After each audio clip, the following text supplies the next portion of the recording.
बातमीपत्रात आपलं स्वागत. पाहूया यानंतरची बातमी. हेडलाईन्सचे प्रायोजक आहेत टायझर, go for gold, golden prints collection.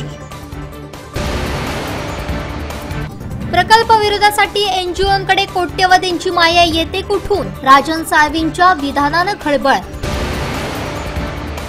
Sameer नलावडेंनी टोलचा झोल केला उघड. आणि टोल बंद राजकारण पेटलं, इफेक्ट कोकण 7 लाईव्हचा. हेडलाईन्सचे प्रायोजक आहेत टायझर, go for gold, golden prints collection. आता पाहूया सविस्तर बातम्या. प्रवेश सुरू 2022 वर्षासाठी. हजारो इंजिनियर आणि डॉक्टर घडवणारी अशी ही देश पातळीवरील नामांकित आणि एकमेव संस्था परफेक्ट अकॅडमी. 10वी नंतरच्या सायन्स करणाऱ्या विद्यार्थ्यांसाठी इंटिग्रेटेड कोर्स जेई आणि नीट 2 वर्षांसाठी. पुढे इथं 11वीची पहिली बॅच 26 एप्रिल 2022 पासून. आता विचार कसला करताय? त्वरित प्रवेश घ्या, कारण आमचे रिझल्ट बोलतात, आम्ही नाही. परफेक्ट अकॅडमी, तळमजला, हॉटेल यशोधरा, कुडाळ.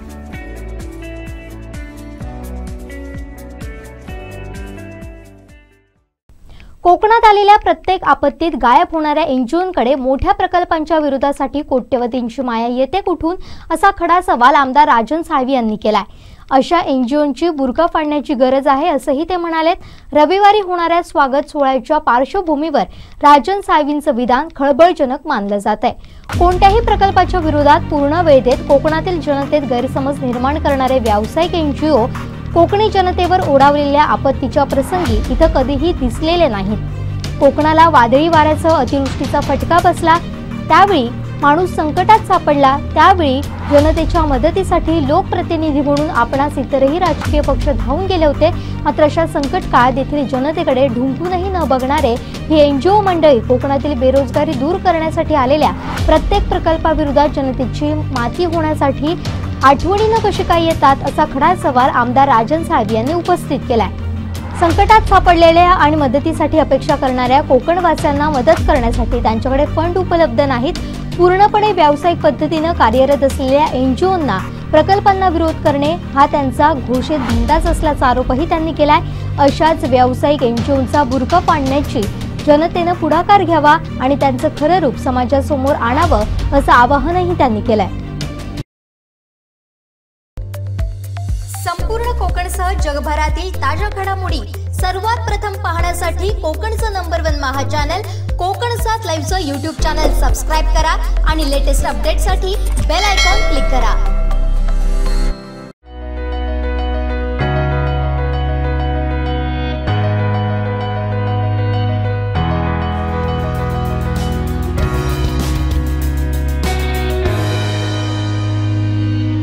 अनंत टी, अनंत प्या, आनंदी रहा.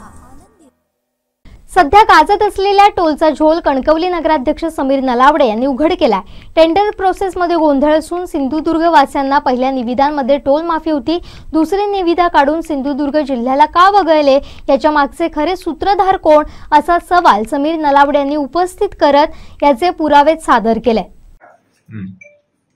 सिंधुदुर्ग जिल्ह्यामध्ये काल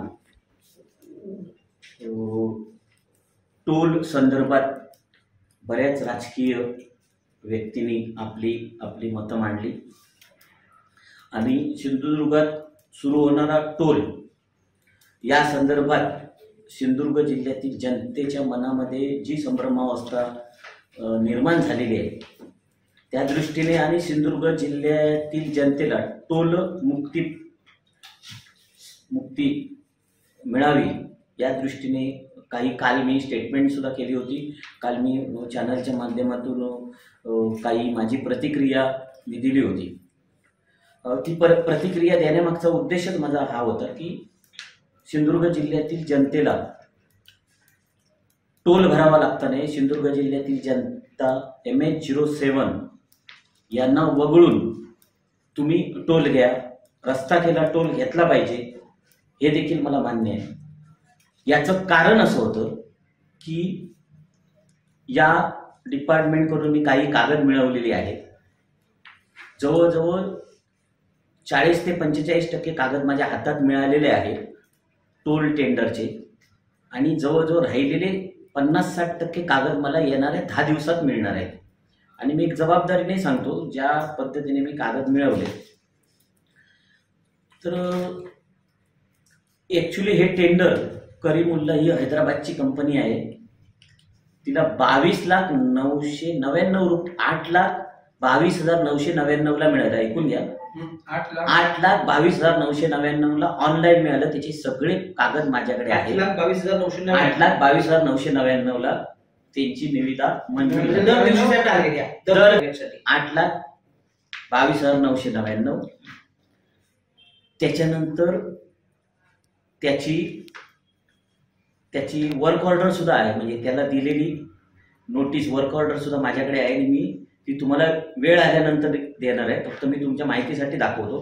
हे सगळे कागद मी तुम्हाला, वर्क ऑर्डर माझ्याकडे, ही सही आहे अधिकाऱ्यांची, ही अधिकाऱ्यांची सही आहे आणि ह्याच्यात 8,22,000 सरळ सरळ म्हटलेलं आहे. 8,22,000. आणि आता काल जेव्हा हे समजलं आम्हाला आणि काल जेव्हा परत माहिती काढली तर 6,53,000 असं त्या डिपार्टमेंट कडून सांगण्यात आलं. मग 8,22,000 4 टेंडर पडली होती. 8,22,000 माहिती आहे. कोणी असले तरी आपल्याला काय त्यांची नावं घ्यायची नाहीत, लोकांना माहिती आहे. पण जे कोण यामध्ये असतील किंवा जे काय असेल तर राजकीय पुढारी म्हणून सगळ्यांनी एकत्र आलं पाहिजे आणि MH07 ला माफी मिळालीच पाहिजे.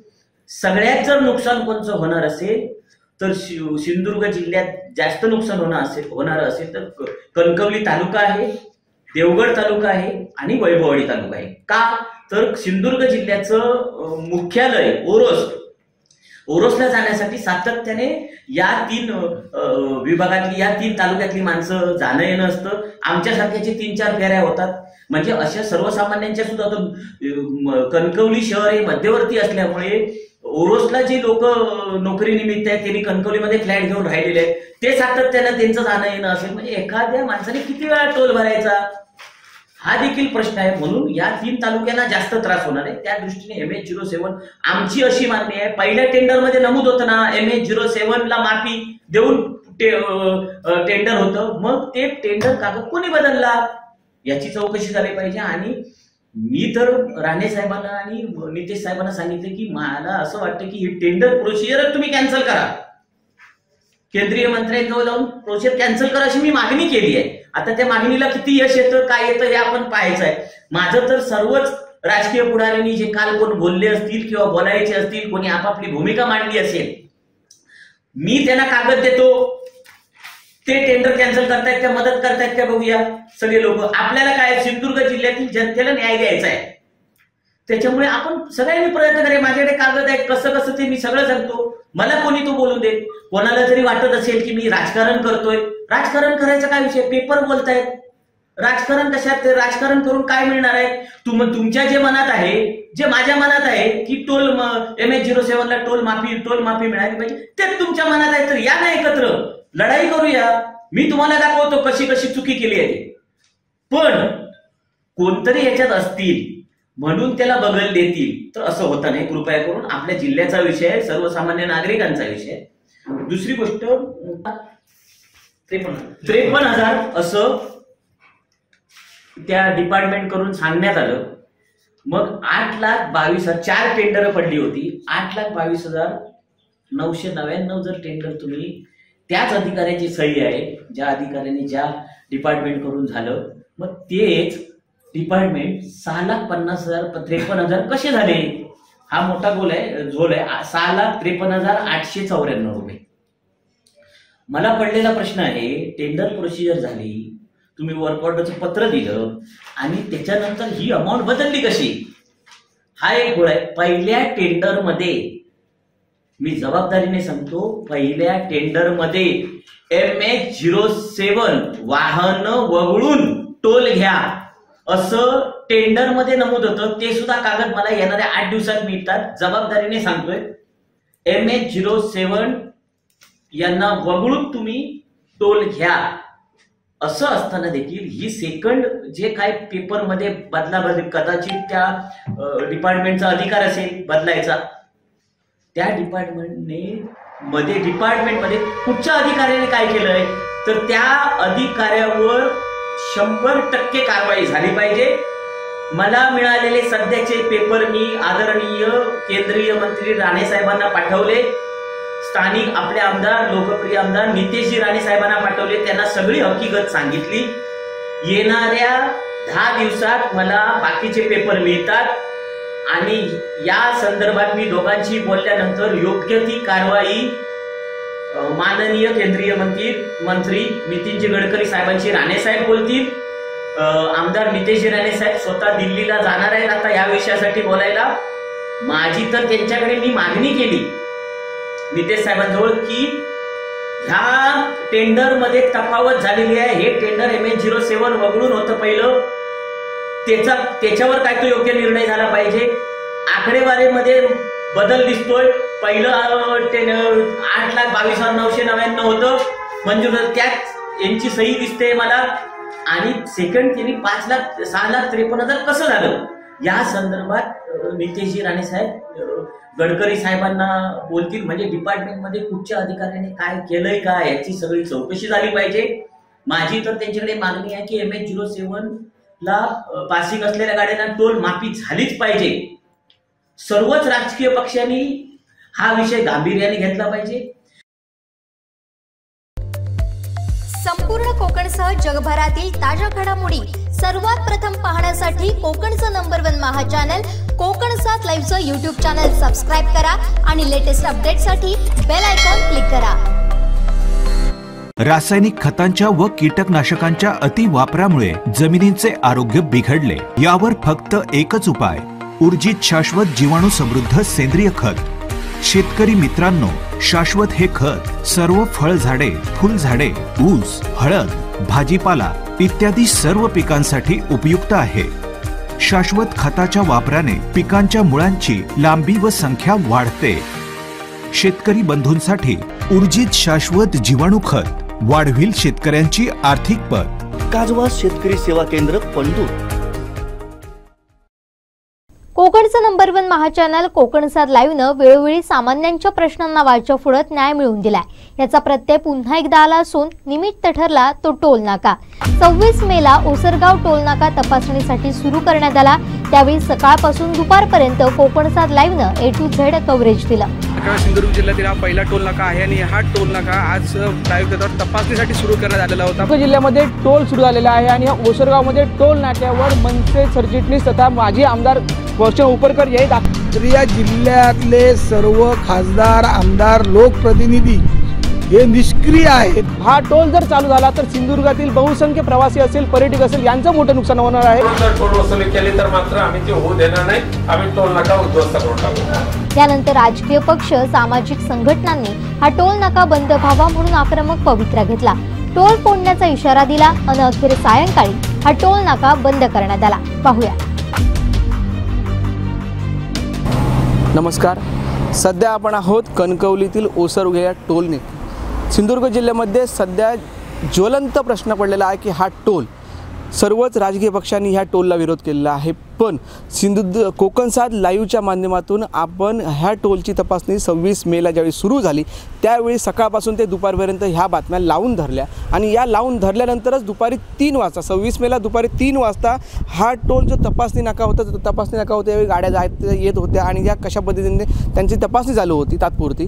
आणि त्या तपासणीच्या दरम्यान त्यांनी 3च्या दरम्यान आपण ह्या बातम्या लावून धरल्यानंतर हा टोल नाका तपासणीसाठीही बंद करण्यात आला.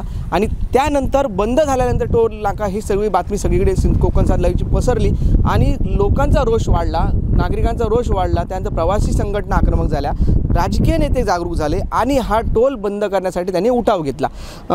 याच संदर्भात आपल्याशी बोलण्यासाठी आपले ओरोसच्या प्रतिनिधी देवयानी ओरोसकर मॅडम आहेत. मॅडम, एकंदरीत ह्या राजकीय नेत्यांनी हा टोल बंद करावा असे घाट घेतले आहे. कोकणसात लाईव्हने ही बातमी लावून धरली, त्यानंतर ह्या सर्व संघटना आक्रमक झाल्या आणि हा टोल बंद झालेला आहे. काय सांगू इच्छिता, कशा पद्धतीचं वातावरण आहे? खरं तर उमेश, कसं आहे, 26 मेला जेव्हा सकाळी या टोल नाक्यावरती वेगवेगळ्या हालचाली सुरू झालेल्या होत्या त्यावेळेस कोकणसात लाईव्हने पहिल्यापासून या सगळ्या बातम्या धरून लावलेल्या होत्या आणि त्या बातम्या बघून किंबहुना सगळ्यांना माहीत झालं की इथे अशा पद्धतीचं काय कार्यकारण सुरू आहे आणि नंतर प्रत्येक राजकीय पक्षाचे जे कोणी प्रतिनिधी आहेत ते इथे उपस्थित झालेले होते, ग्रामस्थ उपस्थित झाले, ट्रक चालक मालक संघटना देखील इथे आल्या आणि त्याच्यानंतरचं जे काही पुढे झालं हे सगळ्यांना माहितीच आहे।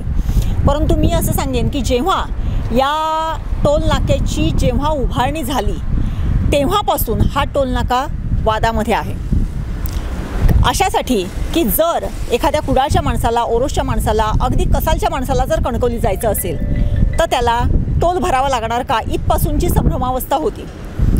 त्यामध्ये देखील मग कशा पद्धतीचे असणार याच्यासाठी ग्रामस्थांचा विरोध होता आणि 26 तारखेला ही जी काही तपासणी झाली त्याच्यानंतर तर मात्र या सगळ्याच गोष्टींचा उद्रेक झाला आणि त्याचं पर्यवसन जे काही झालं हे आपल्याला माहिती आहे। उमेश, याच्या पुढचं जे काय असेल माहिती आहे राजकीय काय झालेलं आहे ते? निश्चितच मॅडमाने सांगितलं की ह्या पहिल्यापासून हा टोल वादात सापडलेला आहे, तरी देखील आज काही राजकीय नेते म्हणजे एकंदरीत कणकवली नगर समीर नलावडे यांनी देखील वक्तव्य केलेलं आहे की ह्या टोलसाठी 2 टेंडर निघाली आणि त्या पहिल्या टेंडरमध्ये सिंधुदुर्गवासियांना ह्या टोलपासून मुक्ती मिळालेली होती आणि ते टेंडर एका रकमेचं होतं आणि नंतर हेच टेंडर परत एक थोड्या दिवसांनी निघालं आणि त्याच्यामध्ये सिंधुदुर्गवासियांना समावेश करण्यात आला। म्हणजे 2 टेंडर ह्या टोलची निघाली आणि त्याच्याच समोरवासियांनी ती पोलखोल त्यांनी आज केली। म्हणजे एकंदरीत ह्या टोलचं वादाचा मुद्दा तर आहेच, पण 2 टेंडर निघून हा जो सिंधुदुर्गवासियांना टोल वसूल करण्याचा घाट आहे तो नेमका कोणी घातलेला आहे हे पाहावं लागणार आहे। मॅडम, जो हा टेंडर निघून हा जो झोल चालू आहे टोल मागे, याबद्दल आपण काय सांगू इच्छिता? नक्कीच या टेंडरमध्ये हे जे टेंडर जे काही घेतलं गेलेलं आहे, ज्यांनी घेतलं गेलेलं आहे त्या संदर्भात सुद्धा पहिल्यापासून त्याच्या चर्चा होत्या। एका राजकीय पक्षाच्या पुढाऱ्यांच्या नावे हे टेंडर घेतले गेलेलं आहे म्हणून इथे त्यांची सद्दी आहे, अशा पद्धतीचं सुद्धा वक्तव्य याच्यापूर्वी झालेली होती। आणि आता जसं कणकवलीचे नगराध्यक्ष समीर नलावडे यांनी सांगितलेलं की पहिलं जे टेंडर काढलेलं होतं त्याच्यामध्ये सिंधुदुर्गला टोल मुक्ती होती, परंतु नंतरच्या टेंडरमध्ये सिंधुदुर्गची टोल मुक्ती काढली गेली, सिंधुदुर्ग जिल्ह्याची टोल मुक्ती काढली गेली। हा जो झारीतला शुक्राचार्य कोण आहे याची माहिती घेण्याची आज खरी गरज आहे, कारण जेव्हा हा टोल सुरू होईल भविष्यामध्ये त्यावेळेस सिंधुदुर्ग जिल्ह्यातल्या ग्रामस्थांची, इथल्या नागरिकांची तरी मानसिकता नसणार आहे, कारण शेकडो लोक दररोज या टोल नाक्यावरून कणकवलीला जात असतात, कणकवलीवरून कुडाळच्या दिशेला जात असतात, त्यामुळे त्यांना हा नाहक भुर्दंडच बसणार आहे। निश्चितच नाहक भुर्दंड हा आपल्याला बसणार आहे, पण कोकणसाद लाईव्हच्या ह्या बातमीनंतर ह्या टोल नाक्याची तपासणी बंद झालेली आहे आणि हा जो टोलचा झोल आहे तो निश्चितच काही दिवसात आल्यानंतर उघड होईल। पण कोकणसाद लाईव्हने वेळोवेळी आपल्या सिंधुदुर्गातील जे लोक आहेत, सामान्य लोक आहेत, त्यांच्या समस्या मांडलेल्या आहेत आणि आज देखील ही समस्या आपण सोडवण्यासाठी आपण प्रयत्न करत आहोत आणि त्याचमुळे हा जो टोलचा तपासणी का बंद झाला आहे एवढंच आपण सांगू इच्छितो। सोबत एक प्रवासी आहेत जे रोज येऊ जाऊ करतात कणकवली ते ओरोस किंवा कुडाळ आणि कणकवली, काय सांगू इच्छिता कशा पद्धतीची ही टोल माफी आपल्याला व्हावी किंवा आपलं काय मत आहे? मी दररोज ओरोस ते कणकवली दररोज येणं जाणं असते माझं, त्यामुळे ही टोल माफी व्हायलाच पाहिजे, कारण की ते परवडणारं नाही आहे सध्याच्या दिवसांमध्ये दररोजचा अपडाऊन करण्यासाठी लागणारा जो टोल आहे तो निश्चितच परवडणार नाही, पण सिंधुदुर्ग जिल्ह्यातील सर्रास सगळ्यांची टोल माफी व्हावी असे आपले वाटतं? नक्कीच। एकंदरीत हा टोलचा झोल देखील आहे असं म्हटलं जातं, त्याबद्दल आपली काय? टोलचा झोल झाल्याशिवाय इतक्या लवकर टोल चालूच होणार नाही ना, रस्ते अजून रस्ते पूर्ण झालेले नाही आहेत, बऱ्याचशा ठिकाणी अजून अरुंद रस्ते आहेत तरी पण टोल चालू होतो आहे, बरेचशा ब्रिजची कामं चालू आहेत, अजूनही बरीचशी अवघड वळणं अजून काढलेली नाहीत, तिकडे अजून रस्ते पूर्ण झालेले नाही आहेत।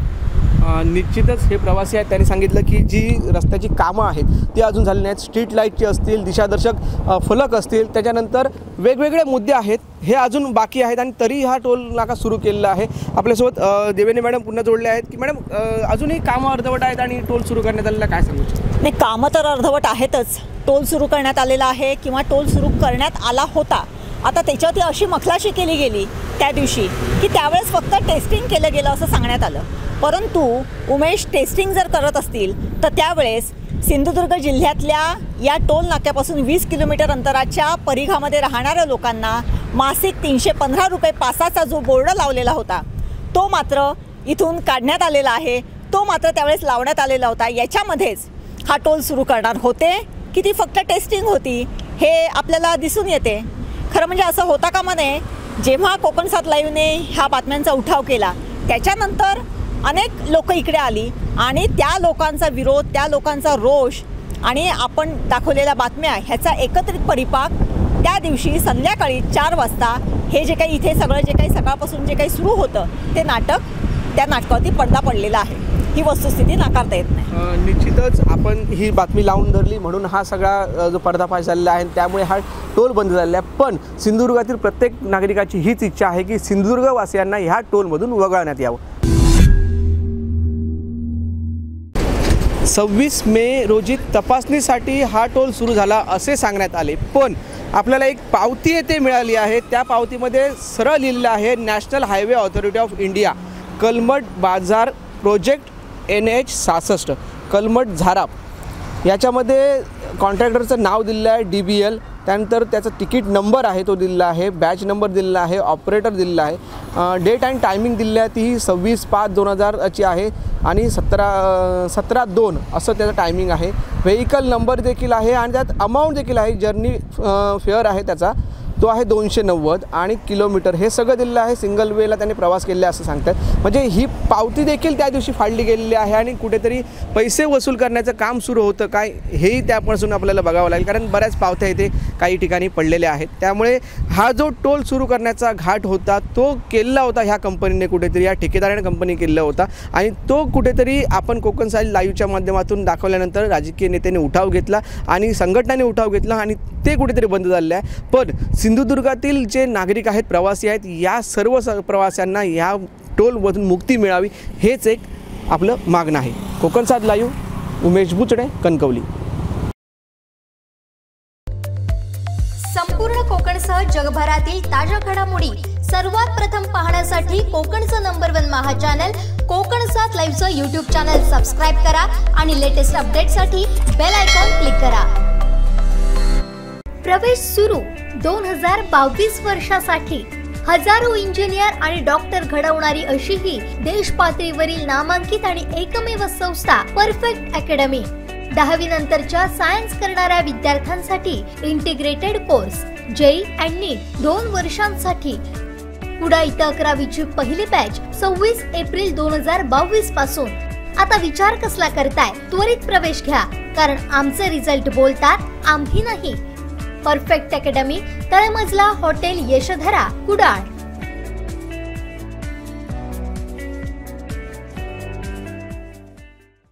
मुंबई गोवा हायवेवर कुडाळ पंतूर इथं भीषण अपघात झाला। सुदैवानं थोडक्यात जीव वाचला, मात्र गाड्यांचं मोठं नुकसान झालं।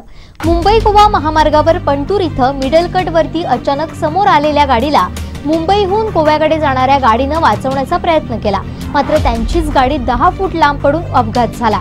यात गाडीचं मोठं नुकसान झालं, मात्र गाडीतील प्रवासी वाचले। दरम्यान या ठिकाणी असलेल्या मिडल कट तात्काळ बंद करावा अशी मागणी यावेळी अणाव गावचे ग्रामपंचायत सदस्य विनायक अणावकर यांनी लावून धरली।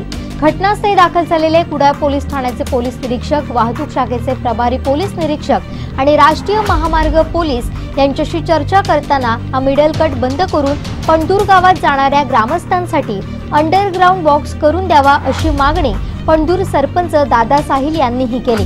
यावेळी घटनास्थळी सिंधुदुर्ग जिल्ह्याचे अप्पर पोलीस अधीक्षक नितीन बगाटे यांनी स्वतः रस्त्यावर उतरून वाहतूक सुरळीत करताना पाहायला मिळाले। संपूर्ण कोकणसह जगभरातील ताज्या घडामोडी सर्वात प्रथम पाहण्यासाठी कोकणचं नंबर 1 महा चॅनल कोकण 7 लाईव्हचं यूट्यूब चॅनल सबस्क्राईब करा आणि लेटेस्ट अपडेटसाठी बेल आयकॉन क्लिक करा। कोकणात यायचं आणि घर घ्यायचं तर फक्त ओट्राचंच होय। Otra business park, new Otra, Otra prestige, Otra residency आणि ओट्रा ग्लोबल सिटी असे भव्यदिव्य प्रकल्प, सर्व अत्याधुनिक सोयींनी युक्त 1 RK 1 BHK commercial shop, office service apartments, hotels आणि रिलेटर्स फ्लॅट अवघ्या 9,37,000 उपलब्ध। बुकिंग साठी संपर्क 8530 33 34 11 आणि 8530 04 34 11। ओट्रा ग्रुप ऑफ कंपनीज। प्रवाशांच्या समस्या तसेच अनेक एसटी कर्मचाऱ्यांचे निलंबन या संदर्भात मनसेनं सावंतवाडी डेपो व्यवस्थापकांना जाब विचारला। सावंतवाडी एसटी डेपोमध्ये आज आपण आहोत। सावंतवाडी एसटी डेपोच्या 4 कर्मचाऱ्यांना कोणतेही संयुक्तिक कारण नसताना निलंबित करण्यात आलेलं आहे। निलंबनाच्या नोटिसा देण्यात आलेल्या आहेत, ज्या बेकायदेशीर नोटीस आहेत आणि त्या नोटिसांच्या अनुषंगाने आज आपण या ठिकाणी डेपो मॅनेजरांची भेट घेतलेली आहे। या ठिकाणी असलेले जे अधिकारी आहेत त्या अधिकाऱ्यांनी ही गोष्ट निलंबनाची गोष्ट खराडे साहेब यांच्या माध्यमातून घडलेली आहे असं आम्हाला सांगितलेलं आहे। तर आम्ही त्यांना अजून 2 दिवसांची मुदत देतो। हे 4 कर्मचारी जे निलंबित करण्यात आलेले आहेत तर तात्काळ कामावर हजर करून घेण्यात यावं। या डेपोत बऱ्याच असुविधा आहेत, जे सुलभ शौचालय आहे त्या ठिकाणी महिला कर्मचारी कोणीही नाही आहे, अशा बऱ्याच लोकांच्या तक्रारी आहेत, महिलांच्या तक्रारी आहेत। ही जी समस्या आहे या ठिकाणी धुळीचं साम्राज्य आहे पूर्ण डेपोमध्ये। हे सगळ्या गोष्टी ह्या सगळ्या असुविधा त्या 2 दिवसात या ठिकाणी या डेपो मॅनेजरने पूर्ण करायचे आहेत। आम्ही 2 दिवसानंतर परत या ठिकाणी येणार आहोत आणि 2 दिवसानंतर हे निलंबित कर्मचारी यांना जर कामावर घेतलं गेलं नाही तर या डेपोमधून एकही एसटी बाहेर पडणार नाही याची खबरदारी आम्ही घेऊ। धन्यवाद। संपूर्ण कोकणसह जगभरातील ताज्या घडामोडी सर्वात प्रथम पाहण्यासाठी कोकणचं नंबर 1 महा चॅनल कोकण 7 लाईव्हचं यूट्यूब चॅनल सबस्क्राईब करा आणि लेटेस्ट अपडेटसाठी बेल आयकॉन क्लिक करा। कोकणात यायचं आणि घर घ्यायचं तर फक्त ओट्राचंच होय। Otra business park, new Otra, Otra prestige, Otra residency आणि ओट्रा ग्लोबल सिटी असे भव्यदिव्य प्रकल्प, सर्व अत्याधुनिक सोयींनी युक्त 1 RK 1 BHK commercial shop, office service apartments, hotels आणि रिलेटर्स फ्लॅट अवघ्या 9,37,000 उपलब्ध। बुकिंगसाठी संपर्क 8530 33 34 11 आणि 8530 04 34 11। ओट्रा ग्रुप ऑफ कंपनीज। सावंतवाडी शहराच्या लागूनच असलेल्या कोलगाव येथील श्रीदेवी सातेरी मातीचा पडली उत्सव मोठ्या भक्तिमय वातावरणात पार पडला। यावेळी मुंबई, पुणे आणि इतर भागातील भक्तगणांनी कार्यक्रमास हजेरी लावली। पाहुयात कसा साजरा होतो कोलगावचा पडली उत्सव।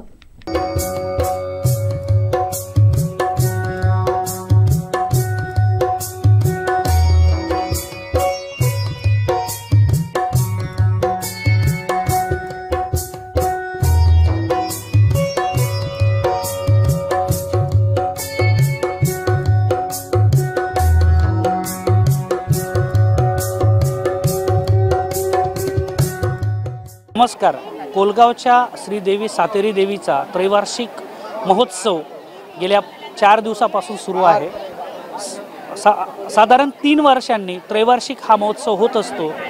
भाविक भक्त मुंबई, पुणे, गोवा आणि जेथे कुठे असतील ते या त्रैवार्षिक महोत्सवाला जाणीवपूर्वक आपल्या देवीचं नामस्मरण करण्यासाठी आणि आपल्या ज्या काही मागण्या असतात त्या मागण्या पूर्ण करण्याचं साकळ घालण्यासाठी देवीचरणी लीन होत असतात।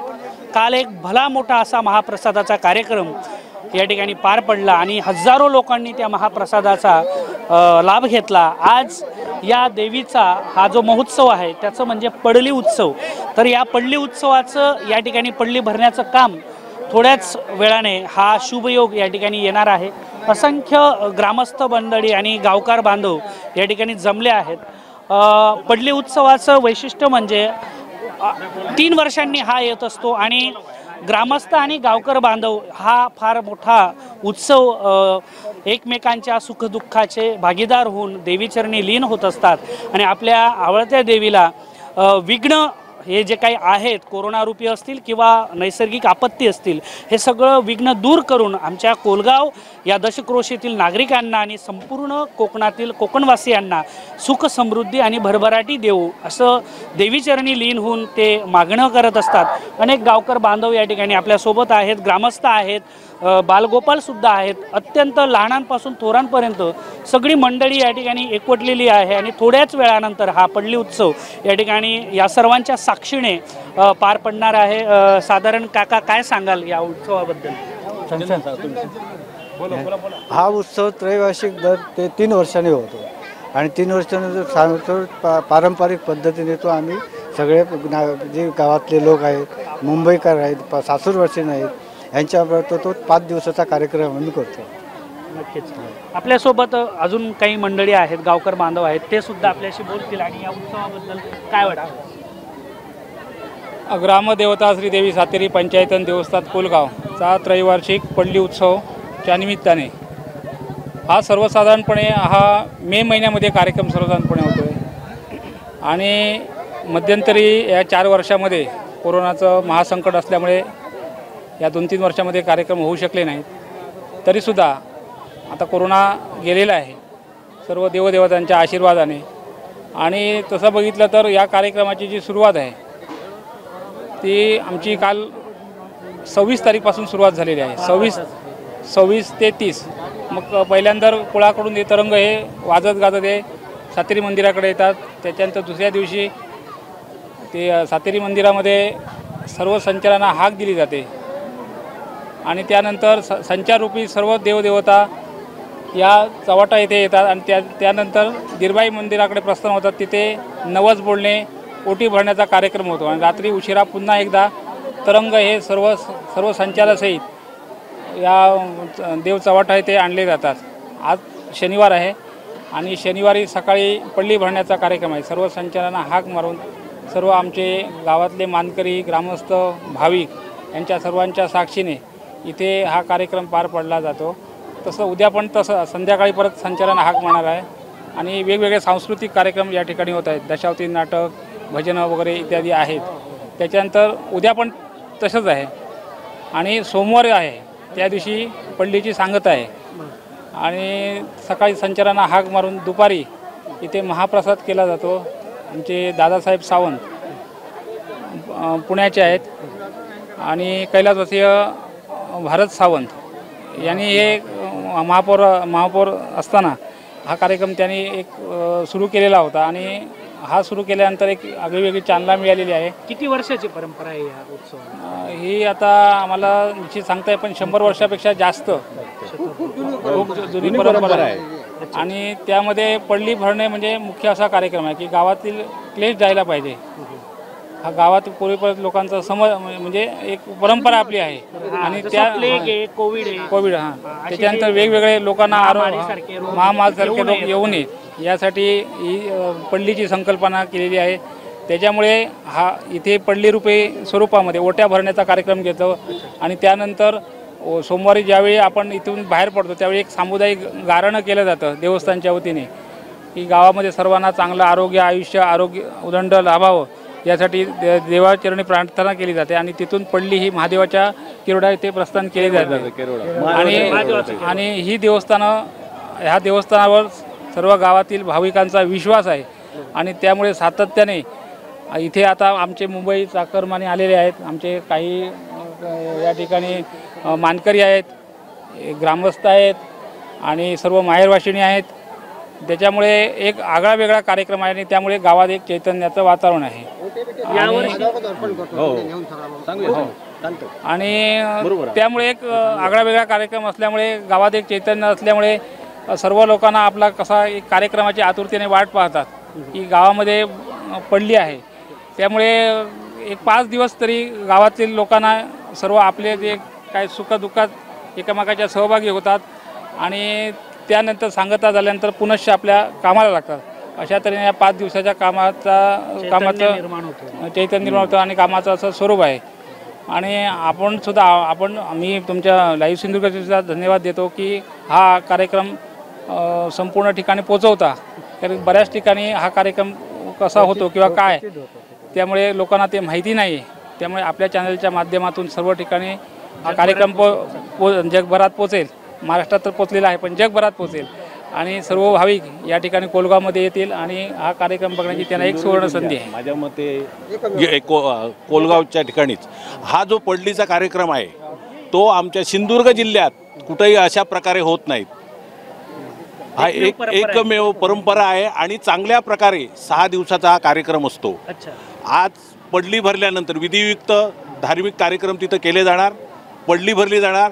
देवाने पडली वगैरे भरल्यानंतर अंधाराने पडली भरल्यानंतर लोकांना मग भाविकांना आता 3 दिवस मग पडली भरण्यासाठी परवानगी आहे आणि त्यांना मग परवा रविवारी देवाचे परत आशीर्वाद सगळ्यांना दिले जातात। सोमवारी सकाळी परत अंधार उभे केले जातात, काही धार्मिक विधी आहेत त्या केल्या जातील। त्याच्यानंतर 2 वाजता 11 वाजता महाप्रसाद आहे, तो झाल्यानंतर 2 वाजता ही पडली अंधारांच्या वतीने उचलून ती नंतर महादेवाच्या केरवड्यात वाजत गाजत जाते, हे वैशिष्ट्य आहे। आणि इथं जे काही उत्पन्न येतं, नारळ म्हणा तांदूळ म्हणा, तो एकही नारळ इथं न ठेवता संपूर्ण तिथं 2 नारळाची ओटी असली तरी दोन्ही नारळ तिथं जातात, मग तिथं पोच करून तिथं पावन केले जातात। आणि तो सुद्धा आशीर्वाद, जसं ही सातेरी ग्रामदेवता आपले आशीर्वाद सगळ्यांना देते आणि तिच्या कृपा आशीर्वादानेच हा कार्यक्रम व्यवस्थित पार पडतो, तर तसंच ते तिथं सुद्धा हे करतात। तिथं संपूर्ण गावाच्या वतीनं मग ते गारण घालतात, महादेवाचे केरवडे येते आणि पडली मानवून घेतात, असा हा कार्यक्रम आहे। बाकी माहिती हे देतील तुम्हाला। हा जो आमचा त्रैवार्षिक पडली उत्सव आहे, हा खूप मोठी परंपरा असलेला हा उत्सव आहे। इथे ह्या उत्सवामागची एक सर्वसाधारण कल्पना अशी आहे की आपल्या गावात जे काय दुःख असेल, क्लेश असेल, ते महादेवाच्या चरणी, कारण प्रत्येकाला फिजिकली जाणं तिथे शक्य नसतं महादेवाच्या केरवड्याला, मग त्याच्यासाठी इथे आपल्या गावामध्ये त्यांनी जे काय आपलं दुःख असेल, जे काय बाकी इडापिडा असतील, ते इथे महादेवाच्या चरणी ते पडलीच्या रूपाने तिथे त्यांनी ते अर्पण करायचे आणि ते सगळं मग घेऊन, जसं आता सावंत काका किंवा आमचे धुरी साहेब म्हणाले तसं, ते सगळं जे काय आहे ते सगळंच्या सगळं तिथे महादेवाच्या चरणी आपण तिथे पोच करतो। म्हणजे थोडक्यात जे आपलं दुःख झाले आहे त्याच्या चरणी आपण तिकडे अर्पण करतो आणि आपण सगळे इथे आनंदात आणि अगदी सुखात राहतो, ही त्याची मागची कल्पना आहे। नक्कीच या पडली उत्सवाच्या मध्ये अनेक ग्रामस्थ, गावकर आणि मानकरी सर्वच हिरिरीने भाग घेतात। अत्यंत दिमागदारपणे आणि उत्साहपूर्ण वातावरणामध्ये 5 दिवस अत्यंत आध्यात्मिक असं वातावरण या ठिकाणी होतं। त्याबद्दल अजून काही व्यक्ती आपल्याशी बोलणार आहेत। अत्यंत श्रद्धेने आणि भावनेने हा पडली उत्सव, कोलगावचा ऐतिहासिक पडली उत्सव, त्रैवार्षिक उत्सव या ठिकाणी होणार आहे। आपल्यासोबत एक इथलेच गावकर बांधव, मानकरी जे बावकर, तर ते आपल्याशी बोलतील। आमच्या कोलगावची सातेरी पंचायतन, हे जे पंचायतन आहे ते फार 3 गावच्या मर्यादेचं स्वरूप आहे। इथे कोलगाव, कुणकेरी, आंबेगाव आणि 3 गावच्या मर्यादेच्या रूपाने कोलगावमध्ये पडली भरली जाते। 12च्या चौट्यावर त्याची जी परंपरा आहे ती खूप जुनी आहे। त्या पडली भरण्याचा एकच उद्देश आहे की गावात जी काय राठी आहे ती सुरळीत चालावी, गावराठी, आणि गावातील लोकांची जी दुःख आहेत ती एकत्र नेऊन महादेवच्या चरणी अर्पण करावी, यासाठी पडली हा कार्यक्रम नेहमी केला जातो। 3 वर्षांनी जोडला जातो। या ठिकाणी अत्यंत उत्साहपूर्ण वातावरण आहे। या ठिकाणी पडली भरली जाणार आहे। थोड्या वेळानंतर अत्यंत साध्या आणि सोप्या पद्धतीने हे सगळे माहेरवाशिनी या ठिकाणी नटून तटून आलेले आहेत। सगळं उत्साहपूर्ण वातावरण या ठिकाणी आहे। भाविक श्रद्धेने आलेले आहेत। बालगोपाल सुद्धा, अगदी छोटे छोटे बालगोपाल या ठिकाणी आलेले आहेत। त्यांच्या मनामध्ये, त्यांच्या याच्यामध्ये, हृदयामध्ये आपल्या देवाबद्दल आणि आपल्या या सगळ्या वातावरणाबद्दल एक वेगळी आतुरता आहे, जिज्ञासा आहे की हा उत्सव नेमका कशा पद्धतीने होतो। माहेरवाशीन भगिनी या ठिकाणी आहेत, माता भगिनी अत्यंत नटून थटून आपल्या देवीला या ठिकाणी साखळ घालण्यासाठी आणि उत्साहपूर्ण वातावरण या ठिकाणी निर्माण करण्यासाठी सज्ज झालेले आहेत। थोड्याच वेळानंतर ही पडली भरली जाणार आहे। या ठिकाणी हा अत्यंत पवित्र असा पडली भरण्याचा महोत्सव या ठिकाणी थोड्याच वेळात आपण कोकणचं नंबर 1 महाचॅनल कोकणसाद लाईव्हच्या या माध्यमातून आपण जगभरातील हजारो लाखो दर्शकांपर्यंत पोहोचवण्याचा आपला प्रयत्न असणार आहे। कोलगावचा त्रैवार्षिक हा जो महोत्सव आहे हा 5 दिवसाचा आहे। शेकडो वर्षांची ही परंपरा हे भाविक मोठ्या श्रद्धेने करतात। मुंबई असेल, पुणे असतील किंवा जगभरातील जिथे कुठे या 3 गावातील रहिवासी असतील ते फार श्रद्धेने या ठिकाणी आपली पडली भरण्यासाठी येत असतात आणि थोड्याच वेळात वाजत गाजत वैदिक पद्धतीने या ठिकाणी हा विधी पार पडणार आहे। आपण कुठेही जाऊ नका, आपण हे सगळं लाईव्ह आपण दर्शकांना दाखवणार आहोत। मी रुपेश पाटील, कॅमेरामॅन किरणसह कोकणचं number 1 channel Konkansad live, Sawantwadi, Kolgaon. संपूर्ण कोकणसह जगभरातील ताज्या घडामोडी सर्वात प्रथम पाहण्यासाठी कोकणचं नंबर 1 महाचॅनल कोकणसाद लाईव्हचं यूट्यूब चॅनल सबस्क्राईब करा आणि लेटेस्ट अपडेटसाठी बेल आयकॉन क्लिक करा।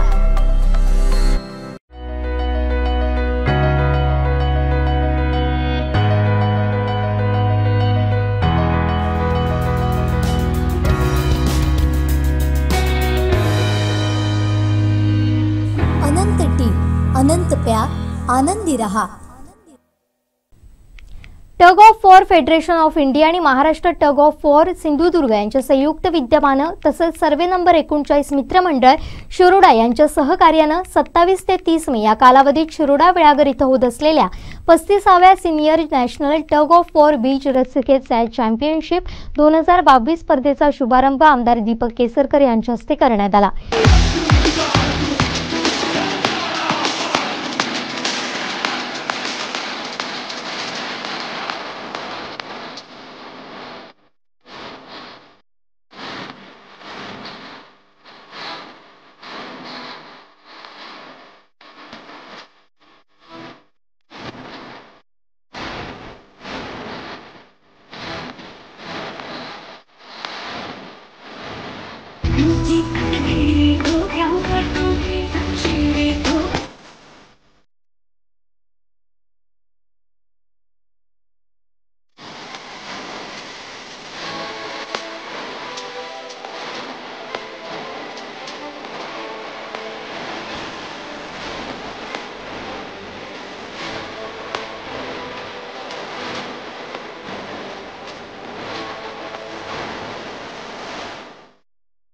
शिरोडा इथं होत असलेल्या या राष्ट्रीय रस्सीखेच स्पर्धेत विविध राज्यातील 18 संघ सहभागी झाले आहेत।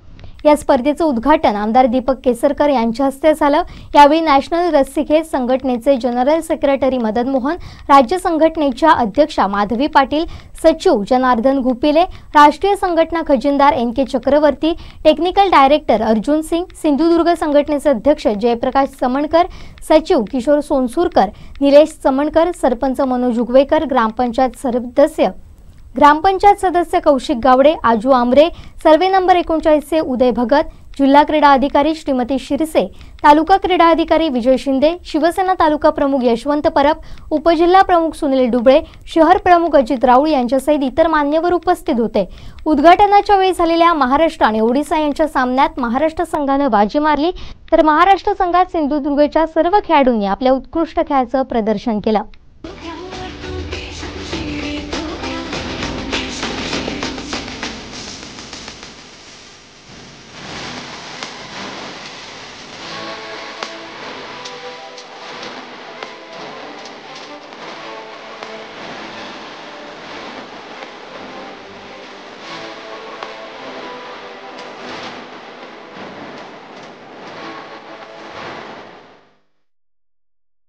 एक गोष्ट अशी की याचं जर श्रेय द्यायचं झालं तर पाटील मॅडम आपले अध्यक्ष आहेत, मदन मोहनजी आपले सचिव आहेत ऑल इंडियाचे, आणि पाटील मॅडम महाराष्ट्राला रिप्रेझेंट करतात।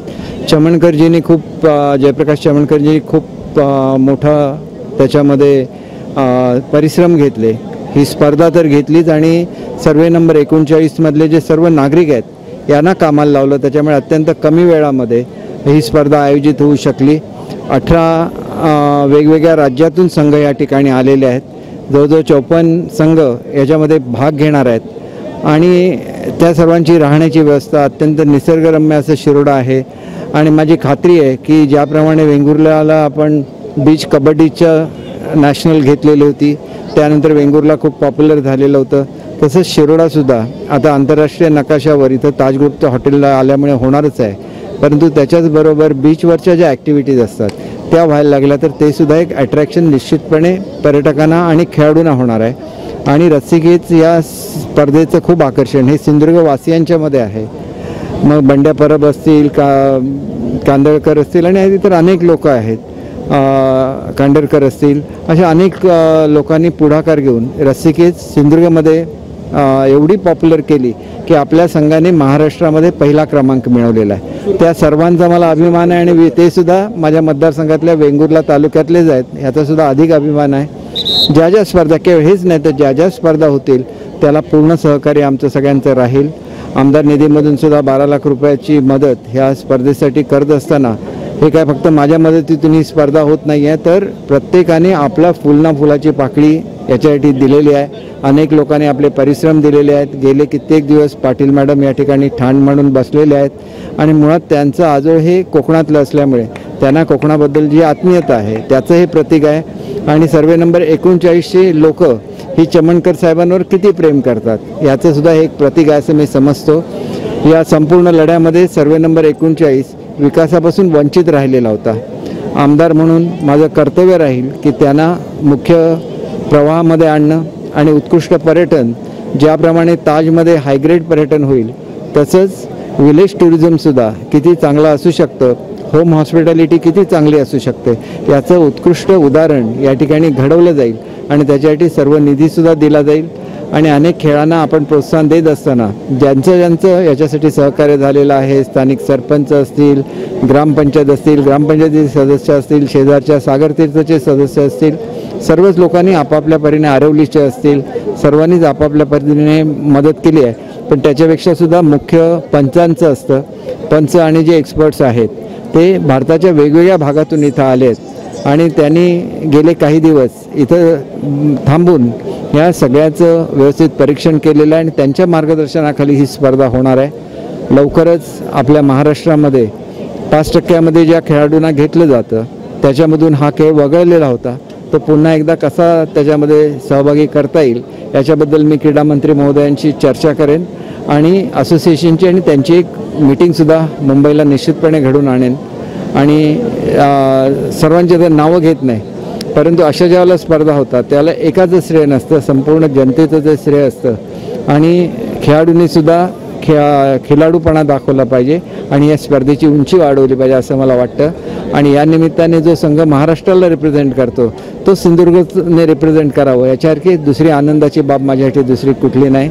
मी त्या संघाचं सुद्धा मनापासून अभिनंदन करतो आणि या स्पर्धेमध्ये सुद्धा ते चांगली कामगिरी करतील आणि सर्वच राज्य चांगली कामगिरी करतील अशी अपेक्षा करतो. या खेळामधून ती मैत्री वाढेल अशी सुद्धा अपेक्षा करतो. आणि मदन मोहनजीने जी संधी आमच्या सिंधुदुर्ग जिल्ह्याला दिलं आहे त्याबद्दल त्यांच्या अध्यक्षांचे आणि त्यांच्या सर्व कमिटीचे मनापासून आभार मानतो. एकंदर जे निधी मी ह्याच्यामध्ये दिलेला आहे त्याच्यामध्ये एक अट अशी घातलेली की सिंधुदुर्ग जिल्ह्याचं जे फीज भरायला लागतात जवळजवळ 1 लाख रुपयाची, ती सुद्धा त्या 12 लाखाचा एक पार्ट असणार आहे. त्याच्यामुळे स्पर्धा जर झाल्या पाहिजे आणि त्याच्याबरोबर आमच्या लोक जे एका गरीब जिल्ह्याचे नागरिक आहेत त्यांना आर्थिक बोजासुद्धा पडता कामा नये याची काळजी घेण्यात आलेली आहे. संपूर्ण कोकणसह जगभरातील ताज्या घडामोडी सर्वात प्रथम पाहण्यासाठी कोकणचं नंबर 1 महा चॅनल कोकण 7 लाईव्हचं यूट्यूब चॅनल सबस्क्राईब करा आणि लेटेस्ट अपडेटसाठी बेल आयकॉन क्लिक करा. शेवटी ठळक घडामोडी पुन्हा एकदा. हेडलाईन्सचे प्रायोजक आहेत टायझर, go for gold, golden prints collection. प्रकल्प विरोधासाठी एनजीओंकडे कोट्यवधींची माया येते कुठून? राजन साळवींच्या विधानानं खळबळ. समीर नलावडेंनी टोलचा झोल केला उघड आणि टोल बंद राजकारण पेटलं, इफेक्ट कोकण 7 लाईव्हचा. हेडलाईन्सचे प्रायोजक आहेत टायझर, go for gold, golden prints collection. बातमीपत्रात वेळ झाली येथेच थांबण्याची. पाहत रहा कोकणचं नंबर 1 महा चॅनल कोकण 7 लाईव्ह. धन्यवाद.